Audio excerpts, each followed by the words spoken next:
Ертеде дана қариялардың бірі 4 баласына өмір сабағын үйретіп, асығыс шешім қабылдамауға тәрбиелемек болыпты. Осы мақсатта оларды елден жырақта орналасқан алып тарақты көріп қайтуға біртіндеп жіберген көрінеді. 4 жылдың 4 мезгілінде барады. Қыста барған алғашқысы әлгі ағашты көріксіз әрі қурап кеткен екен деп сипаттапты. Көктемде барған екіншісі жоқ, ол ағаш жасыл желек жамылған, әдемі дарақ депті. Ағашты жазда көрген үшінші бауырлары екеуінің сөзіне таңданып, оның бетін гүл жапқан, аңқыған керемет жұпар иістеді ғой дейді. 4-ші кенже ұл, сендер сонда ондағы самсап тұрған, уылжыған тәтті жемістерін көрмедіңдер ме дейді. 4-еуінің сөзін түгел тыңдап болған көпті көрген көнегөз әкелері, сендердің әрқайсыңның айтқандарын шындық. Бірақ өз көргендерің дарақтың дәл бағасын беруге жеткіліксіз. Өйткені дарақ әр мезгілде әр түрлі сипатқа еніп отырады. Ал сендердің көргендерің 4 мезгілдің бір ғана. Міне, көрдіңдер ме? Дәл осы секілді әр адамды бір сипатына қарап, не бір жағдайда көрсеткен мінезіне қарап бағамдап, түсінік қалыптастыруға асықпау керек. Асығыс шешім оңдырмай опық жегізіп, көп жақсылықтан махрұм қалдыруы мүмкін деген екен.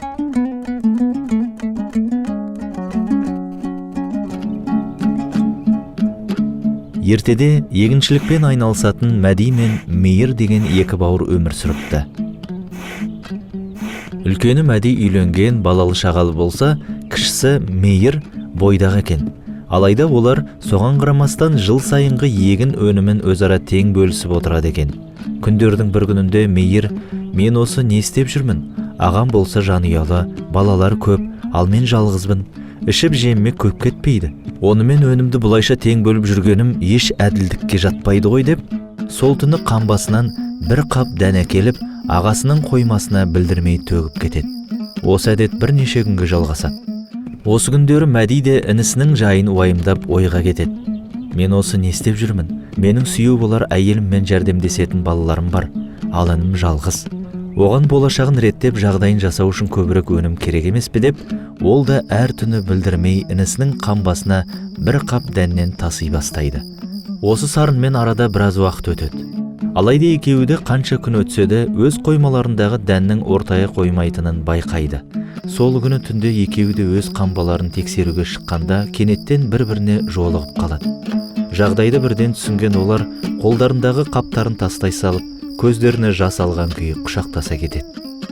Кең пейілдік деген бұл өмірде хош иісті әтірдің ыдысы секілді болу. Ол ішіндегісінің барлығын өзгелерге сыйлап, босап қалған күйде де жағымды иісінен ажырамай тұрады.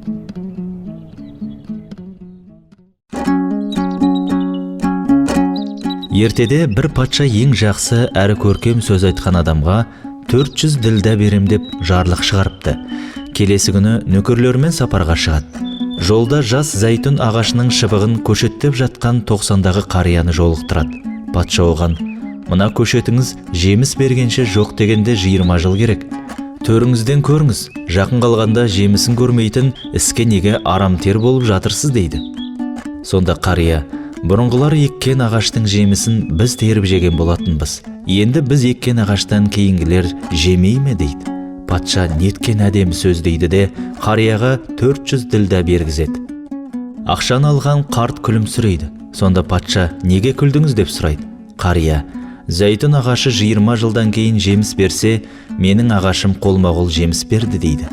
Патша бұл сөзге одан әрі таң қалып тағы да 400 ділдә бергізеді. Қария тағы да күлімсірей түседі. Патша себебін сұрағанда: зәйтүн ағашы жылына бір-ақ рет жеміс берсе, менікі 2 рет жеміс беріп тұр емес пе дейді. Бұл жауапқа қайран қалған патша тағы да 400 ділдә бергізеді. Сосын атын тебініп, қарияның қасынан жылдам қозғалып кетеді. Неге асықтыңыз деп таңырқаған уәзіріне: мына қарияның қасында тұра берсек, сөздері таусылғанша қазынамызды тауысып бітетін түрі бар деген екен. Осылайша жақсылық таусылмай, әрдайым өз жемісін үздіксіз бере бермек. Күндердің бір күнінде әлжуаз өте нәзік бір әтеш өмір сүріпті. Ауылдағылар оған күліп келемеждейді екен.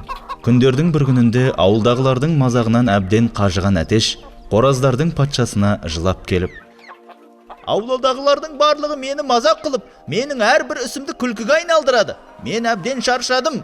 Мені осы қиыншылықтан құтқарыңызшы, деп жалынады. Сонда қораздардың патшасы күлімсіреп: Жарайды, сені бұл қиыншылықтардан құтқаруға уәде беремін. Бірақ бір шартым бар, дейді. Сонда әлжуаз әтеш қуанып: Я, айта беріңіз, бұл азаптан құтқаратын болсаңыз, мен барлық шарттарыңызды орындауға даярмын, патшам. Ендеше серуендеп келейік, деп ауланы аралап көруге шақырыпты. Екеуі аулаларда айнала бастаған кезде ол қораздар мен тауықтардың ірі денелі, бір орында қимылдамай жатқан әтешке тамақ тасып беретіндерін көріп, соған ұқсас үлкен, күшті болуды армандады. Бірақ лезде өз ойынан қайтты, өйткені әлгі қораздың екі аяғы жоқ екен.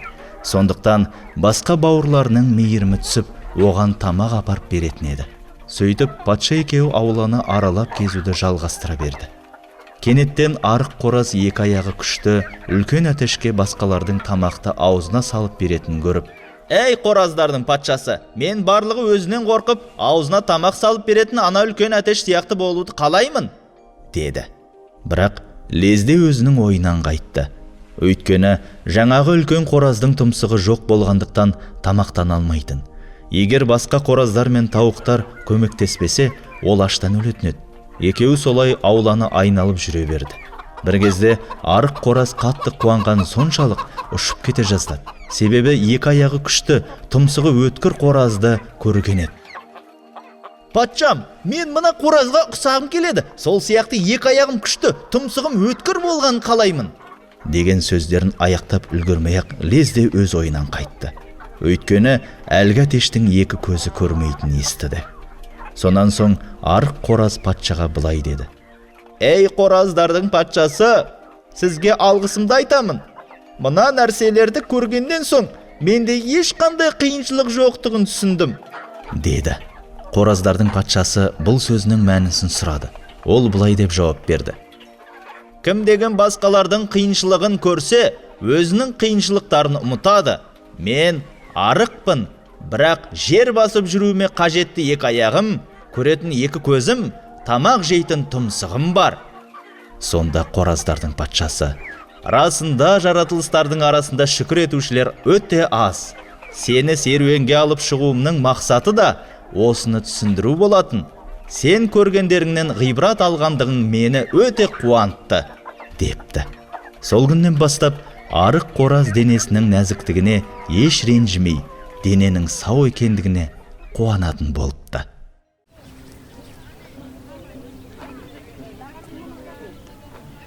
Ертеде бір шаһарда екі кісі көрші болыпты. Олардың біріншісі бай саудагер Дәулет, екіншісі құдық қазып ақша табатын кедей кісі Сабыр екен. Саудагер өзінің көршісінің ылғи да ауыр бейнетпен су шығарып жатқанын көріп, ішінен: Мынадай ауыр бейнет жасап жарлы болғанша, мен секілді сауда жасап неге бай болмайды? деп ойлап қояды екен.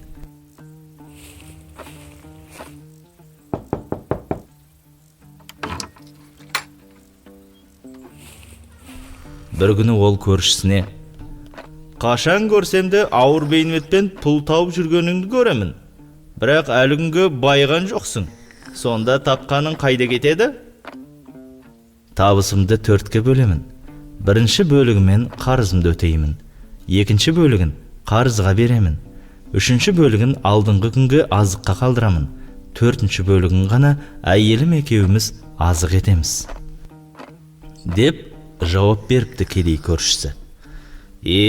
Онда түсінікті, деп Дәулет өз жөніне кетеді.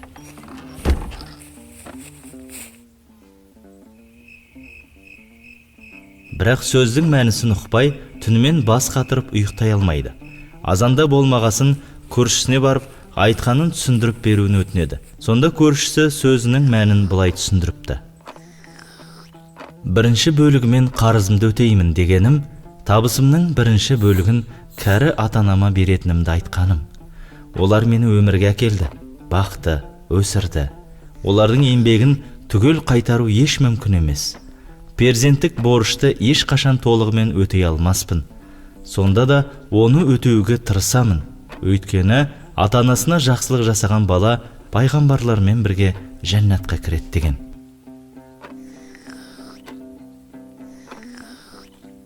Екінші бөлігін қарызға беремін дегенім, оны балаларыма жұмсағаным. Олар кейін бізді бағады, яғни қарызды қайтарады. Басқаларға мейірімділік етпегеннің өзді мейірімге бөлінбейді деген. Үшінші бөлігін алдыңғы күнге азыққа қалдырамын дегенім, жетім жесірлерге тегін ауыз су шығарып беріп, ақыретке азық жинаймын дегенім. Себебі халық игілігі үшін су шығарып берген адамның алар сауабы өзі өлсе де артынан үзілмей барып тұрады. Ал төртінші бөлігін әйеліміз екеуміз азық етеміз. Ол түсінікті.